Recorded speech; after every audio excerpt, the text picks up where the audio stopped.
Welcome, Aries. This is Regina from Pacific Tarot, and I'm getting ready to do a new moon in Pisces reading for you. This is about occurring on the 18th of the month. That's just a few days away, and I am pulled out a couple of oracle cards, the energy archaeology and the talismanic oracles. I've laid out some mind tarot cards for the sun and moon conjunction of the new moon. I'll clarify with the crow tarot, the raven tarot, and I will finish up with the crystal oracle. So welcome to all of you that are present with me now. This is a general reading. It's not going to resonate for everyone, but if it does resonate with you, please like, share, and subscribe to my channel, Pacific Tarot. I completely appreciate all the love that you bring to this reading, to my presence, my energy. I started with the energy archaeology, and I'm going to read for the card Open, which is what I pulled for you, Aries. And this also is connected to the clavicle bones, those collar bones. And when in balance, the keywords are generous and accessible. And the wisdom reads, openness is an invitation and a moment-by-moment way of being, a state of becoming, and unfolding and spreading out. It is fluid, understood only in comparison to your previous capacity for openness and guided by how open you desire to be. Your collarbones remind you that there's a heart-led way of moving through life that is innate and supported across the expanse of your chest. Lift your chin, allow your spine to find a neutral resting position. Relax your shoulders down and soften your chest wide. Allow your collarbones to breathe, to reset, to feel their potency, to remember who you are and what they do. Feel the energy begin to lift through those bones. Release the hurts and fears that have kept you curled in and protected. Reclaim the softness of your vulnerability and the gifts of your inner child. Your collarbones lead with compassion and teach you to do the same. Lovely energy, and it's really vibing in alliance with the energy of this new moon in Pisces, which is really asking for us to be receptive, to be open to what the universe is bringing forward for us, and to align with that authentically on the basis of what intentions you are desiring to set, knowing that seeds are planted in the darkness, right? That there is a lot that is happening, that is growing, that you can't see.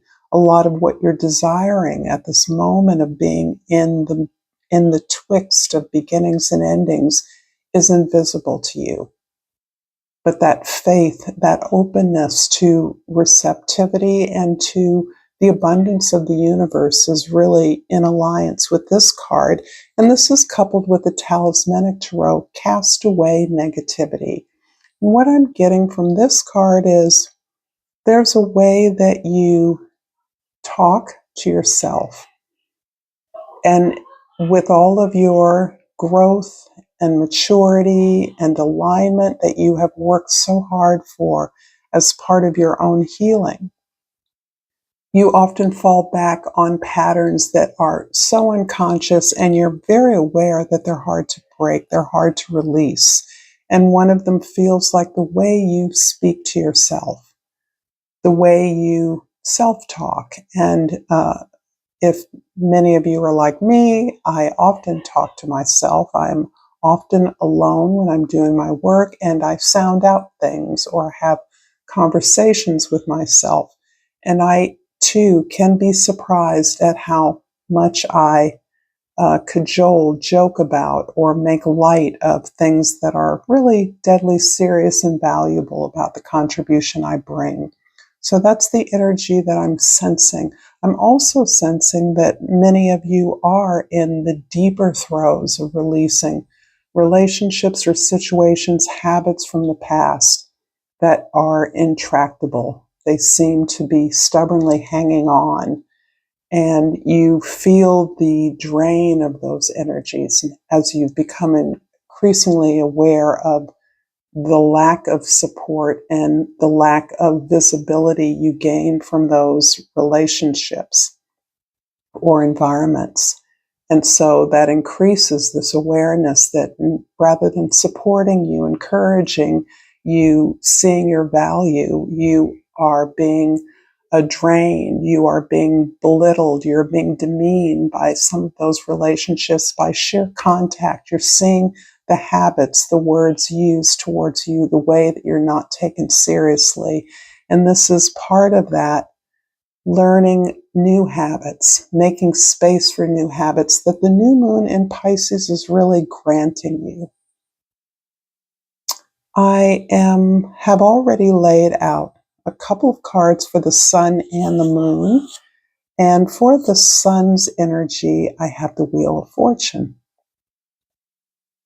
This is describing this cyclical experience of life that we are perceiving more and more as truly representative of the natural flows and rhythms of life and existence.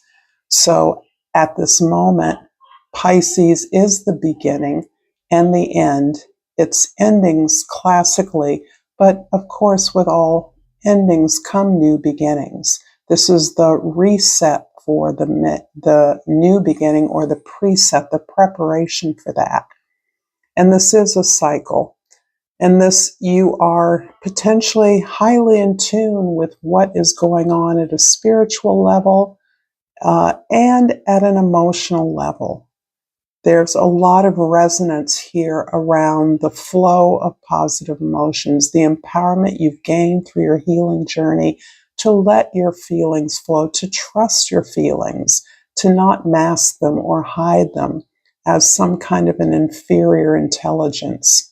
This is you saying, I trust my alignment, I trust my feelings, I know how to utilize and explore my feelings as a way of preparing myself for really the creative work of imagining new possibilities. And the moon card crossing that is the Five of Staffs. This feels as though you are joined with team, collaborators, a circle of friends or co-workers to solve a problem. And it almost appears to me that you're seeing a new problem and new solutions to solve it. This is feeling like you are reimagining your current present circumstances in a way that allows you to challenge the kind of former response you may have had when attempting change that was resistant, feeling sorry for yourself, complaining, just being highly dissatisfied and feeling stuck in that sense of even depression, but low energy, low flow, feeling like things were stacked against you, that everyone was against you. There's been an evolution in your ability to envision challenges and opportunities in your life so that you see challenges, problems, obstacles as something that can be worked through. Solved is a strong word, and I think solving is one of the tools in your trick bag, but I don't think that I think you recognize that everything can't be solved necessarily in the moment, but can be negotiated or navigated through. And I feel that you have gained that kind of emotional maturity that lets you know the difference. And instead of being disheartened by challenges or problems, you recognize it's an opportunity to really test your mettle, test your skills, test your creative abilities. And in that way, you are very inspired. You are thriving at some level. For the present, we have the Lord of Cups. This is underscoring this idea of emotional intelligence that you are owning, you are claiming, you are recognizing this as a powerful skill. And this is, in short, your vulnerability, which is a sort of precursor to the ability to be creative.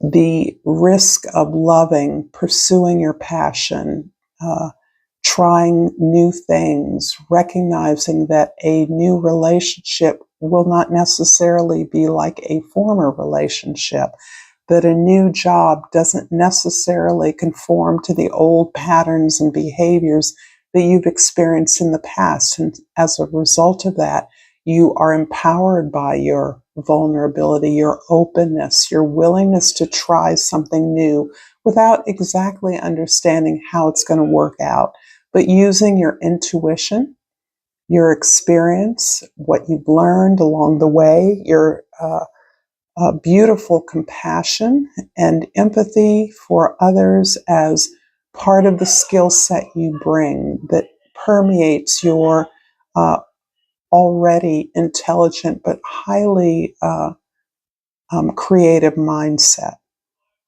So there's a lot of creative energy that you are primed with as part of your toolkit. In the past, the Three of Swords, and this really does focus on this idea that you have evolved, you've grown quite a bit, and that is a result of work. But you are savvy enough to understand that behaviors that have been cultivated over years, for some of you, many decades, based in family patterns or cultural habits, are difficult to release. There's an emotional bond, even with painful trauma, that can make it difficult to surrender to relationships that we understand don't necessarily serve us in a way, without throwing those away, without discarding those relationships. You are navigating that beautifully, but it does keep a certain language of disparagement, the way in which you may have been treated or seen by family members as a result of your childhood patterns that are uh, uh, replaying for you, that are difficult for you to shake, difficult for you to shed. And this is part of that negative self-talk that you're really working at. And for many of you, you're using that negative self-talk as a springboard to some kind of creative project or product that you are putting together. In the the future, the Six of Jades is talking about the way in which you're holding together a lot of projects. You are working with others. You are engaged in constant renegotiation in a positive way. You're engaging your relationships, your collaborators in ways that are crystal clear about your role and your responsibilities. And this goes in all directions so that every member has a healthy buy-in to something that you're creating together, something you're working out.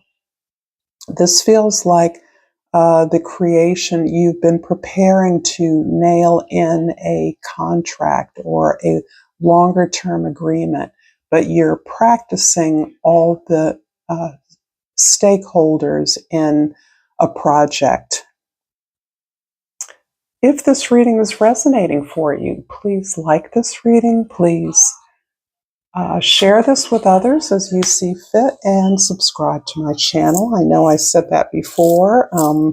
That's less important than whatever engagement you can offer, and your presence is absolutely good enough. I appreciate comments. I love hearing from folks. So I'm going to clarify the past, present, and future with the Three of Swords. We have the Death card. With the Lord of Cups, we have the Three of Pentacles. And with the Six of Jades, we have the Three of Wands. Lovely.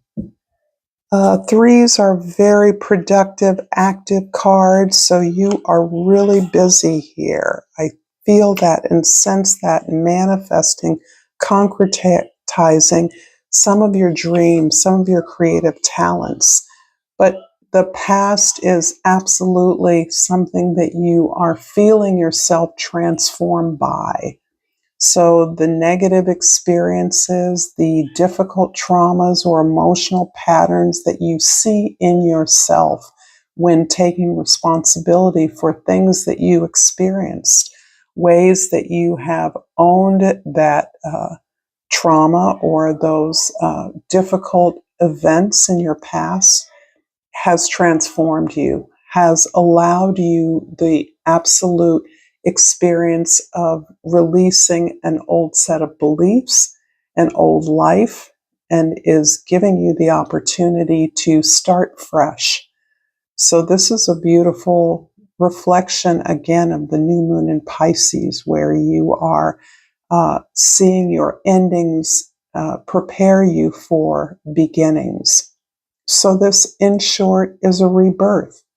And it's coming from a lot of painful, hard work, a lot of difficult reflections that have become incorporated into the way that you approach anything, this greater sense of your own talents and skills, your greater alignment with what you desire is really changing, again, the way that you recognize opportunities, the way that you face opportunities and see them as not challenges or not burdensome, but as ways for you to exercise your gifts.